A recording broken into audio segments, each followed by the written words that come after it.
What's going on, everyone? My name is Nicholas Merton here at Data Dash, and today is August 20th of 2021. Well, folks, I hope you all are having a fantastic day wherever you are, and in today's video, we're going to be diving into how we can utilize price action, cycle analysis on the longer-term timeframes, and data science to be able to get a grasp of the current cycle and how it may be playing out to similar cycles and differing from other cycles throughout Bitcoin's history, so we can gauge estimations about how the market is going to play out.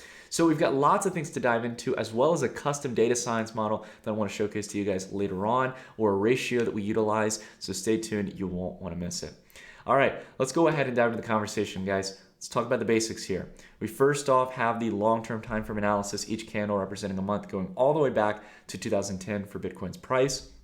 We can see here on the logarithmic chart that we have a general 11 to 13 month expansion with each cycle. First one being 11 months, an addition of 13 months in the second cycle, a 11-month expansion in the 2017 rally.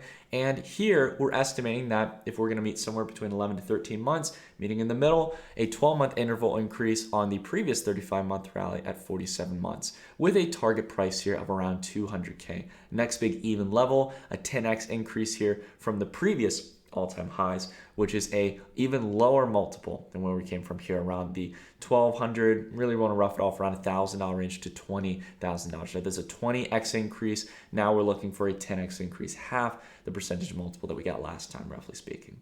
Okay. Now, when we take a look here at the chart, what I have here is not only the box line here that shows the gains bottom to top for each of these cycles, as when we're talking about the expanding cycle theory, the way we're analyzing this chart, we're taking a look at bottom to top. How long does it take from the market bottom, the peak point of capitulation and fear, to the peak point of greed, where we'd want to look at taking profits? That's the way that I generally like to look at markets, and it gives us a really good framework when we draw a midline from the bottom to the top of where price is throughout the cycle and how it generally reacts over time, right? Do we just see the price stay along this line? Do we see it hang above the line, below the line? Well, there's a lot of interesting things we can gauge from the current framework here. If we follow the same model we utilize for each cycle, we can start to see how this cycle is starting to differ from some others and has some similarities to another cycle. And that is the comparison. And actually, I was going to jump in and just give you guys the answer, but I want to ask you guys this, and I want you to see real quick if you can tell what cycle looks similar to the current one we're going into right now. I want to take a step back. Just take a look at the chart for a moment. You can even pause the video if you want. The cycle that we're currently in right now, to me, looks nothing like the 2016-2017 cycle for Bitcoin. It looks like price action, at least with this midway line, this trend line, from bottom to top, is not signaling any similarities. Let's take a look here back at the 2010 cycle into 2011. Price stayed below that line the entire time, just like in 2016 and 2017. So I guess I've kind of roughed down the answer here, but I'm basically comparing it here to the 2012-2013 cycle for Bitcoin. 24-month or 2-year cycle bottom to top, where many times, in fact 2 times, and you can even kind of say up in here towards the highs, we had 2 periods of time where we got above that midway line for the cycle, right? And you can see exactly here we've had the same thing for Bitcoin. We've had 1 period of time where we stepped over, a second period of time back here when we had the rally to 65K, and again, yet a dip below each and every time, where we're likely going to probably have a more conservative move. We might have a third overstep because we are having expanding cycles. I'm not here to say that we can't step above that line, but understand that as well, guys, we're talking about the logarithmic time frame, right? A logarithmic chart here over an expanded time frame. So it's probably going to be a lot more, not as massive of moves here in the same percentage moves, right? As we have a much larger span of time. But the bottom line here is that you see a lot of waxing and waning, or upward swings and downward swings below and above the trend line. And the reason this is happening, we'll talk about the market dynamics of this, is very similar again to increased volatility, speculation, and this comes in this cycle through the form of derivatives and credit, leverage, as it's commonly referred to as. For a long time in crypto markets, we maintained something that was incredibly healthy and good to see, which was that spot volume volume on exchanges like Coinbase, Binance, Kraken, the exchanges where you're actually trading real cash for crypto, well, that has now started to shift more towards the derivatives market. The derivatives market is a market that trades off the bottom spot price, right? So unlike when you're buying Bitcoin with dollars, which is actually impacting the price, or selling Bitcoin at the dollars, or any other altcoin you can think of, maybe even assets like Ethereum, that's affecting the real price. Derivatives don't. They trade on top of it, and they usually incentivize using increased credit risk, in this case, or leverage. So if you use, for example, 2x leverage, if Bitcoin's price went up 50%, you'll double your money, whereas you would originally have needed a 100% move on 1x leverage, which you would do normally in spot markets. So this has started to distort big time. This is the first time in history where derivatives here in 2021, over the year, it has outpaced the spot market volume. It started to get on par with it. And this is leading a lot to those distortions. Now, for just a comparison's sake, you want to see how bad is this really? Spot volume in this case, it can't be that bad, right? This is where it was comparative, and the spot volume, as you guys can see, is the green chart here. I'll zoom in a little bit. You guys can see here that the spot volume held for 2019, 2018, 2020, even as BitMEX and many other players were offering derivatives products, it was remaining well above the derivatives volume here. The spot market was in charge. But now that spot volume, even though it has continued to grow, is not keeping up at the same growth rate and acceleration rate of derivatives.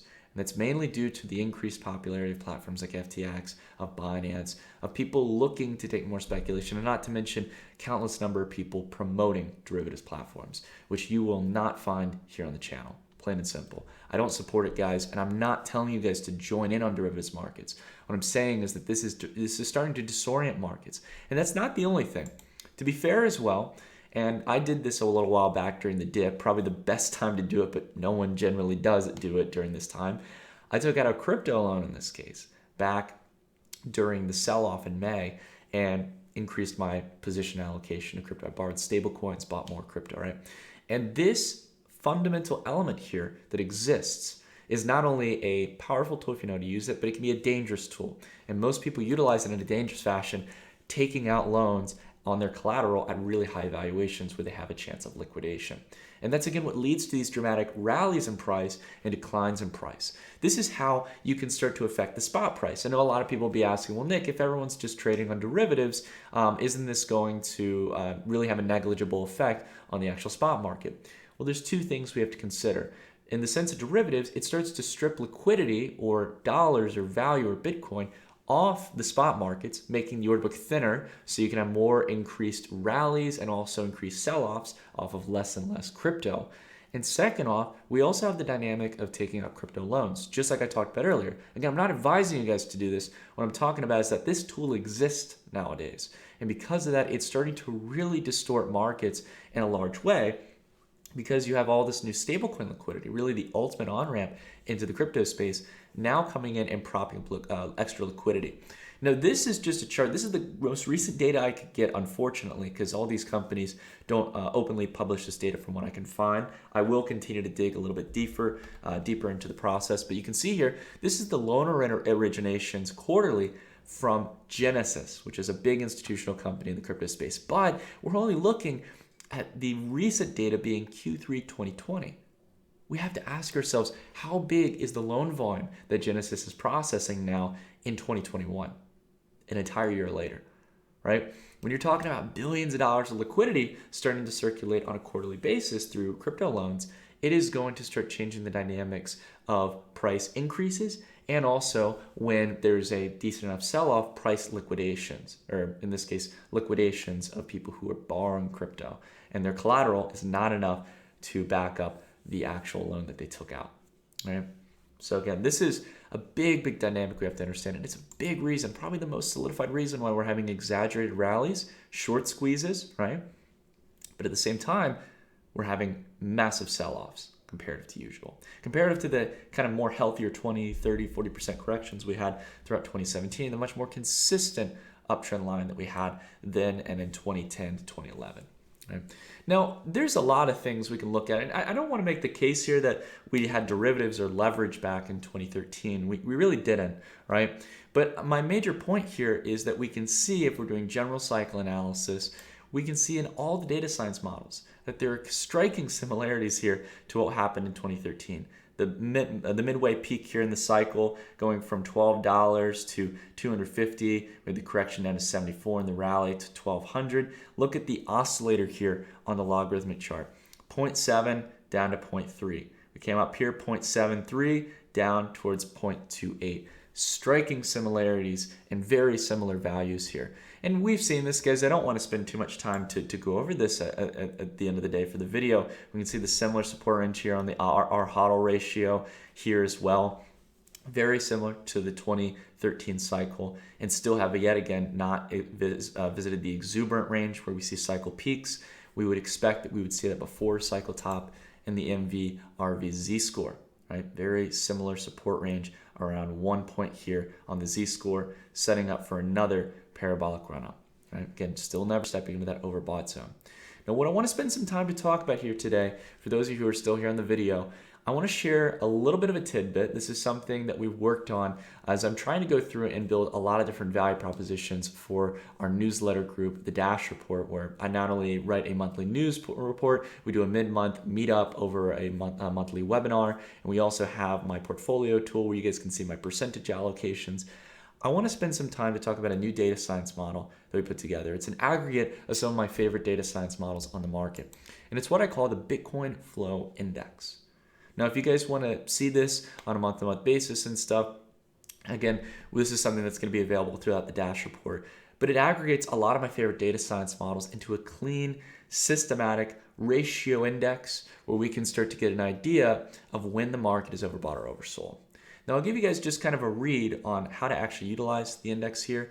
Anytime we're roughly below 1 point on the index, it generally means that we're at a discount range. It's a time to average big. If you've got those fiat positions, it's usually time to go long, historically speaking, right? But along with that, when we start to head up and towards double-digit range, especially towards anywhere from around the 13, 15, 17-point range, right? We can see, historically speaking, this is a logarithmic scale here on the right-hand side. That's the point range, so around 4.6 right now. When we get to that heightened double-digit range, that's when we want to start taking caution. Probably when we want to start considering profit taking as massive influxes of retail and institutional volume are coming in, pushing up price. The order book's getting cleared. There seems like there's not going to be any end in sight, when in reality, the end is likely around the corner in that case. So where we are right now, just to zoom in here, make sure you guys can see this. We can see right now that we're in a healthy point. And not only that, this showcases us that we have yet to enter into a bear market. Right? And what we saw with this correction is likely not a bear market. We can see here, for example, back during this cycle peak, we not only had a much more exacerbated top here in the 2013-2014 cycle, right? But outside of that as well, we had a much more sharper decline in the overall Bitcoin Flow Index. And you can see here as well in 2017, right? Much higher range here on the Bitcoin Flow Index, much sharper decline that continued with lower highs and lower lows. Right? We haven't seen that yet. We in fact saw a nice steady base here in price, and we're now starting to move higher because every single data science model here, as well as the Bitcoin Flow Index, everything is showcasing to us that we are merely at the midway point for this cycle. It's exactly like what we saw in July of 2017 at around $1,700, $1,800 after going to $3,000. It's the same here as well when we had the expanded high. It's very, very eerily similar to the expanded high here in 2013, around $280 if I remember the pricing correctly, right? Yeah, around $280 right here. So again, the things to think about here when we're taking a look at the data science models or doing cycle analysis and price is that it can give us a great framework. It's not a guarantee. Anything can happen. I would say that the sell-off back in March of 2020 was nowhere near expected, and a lot of people thought that was the end of the crypto market, right? There's all types of different deviations that can happen. But so long as we have enough price action here to understand what the trend line is going to look like with reasonable expectations, we can really start to understand what we should expect and where things are going to go going forward in the future. So anyways, guys, I hope you enjoyed this video. If you guys are interested in the Dash report, you guys are welcome to check it down below in the description. It's a great way to support the channel here, and it really kind of encompasses everything that we talk about at a deeper level, as well as talking about different monthly picks we're watching in the altcoin space. And we even cover macro markets. So we cover stocks, commodities, Forex. If you're interested in those markets, I'm really big about scoping out as much opportunity as possible in all different types of markets. So if you guys listen to me ramble on enough today, I appreciate it. If you could drop a like, leave a comment, let me know your thoughts. If you agree or disagree or think that there's any other topics that we should be watching here on the channel, let me know down below in the comments. But anyways, guys, thank you all so much for watching. It's always a pleasure to have you guys, and I'll see you all in the next video. Take care, everyone.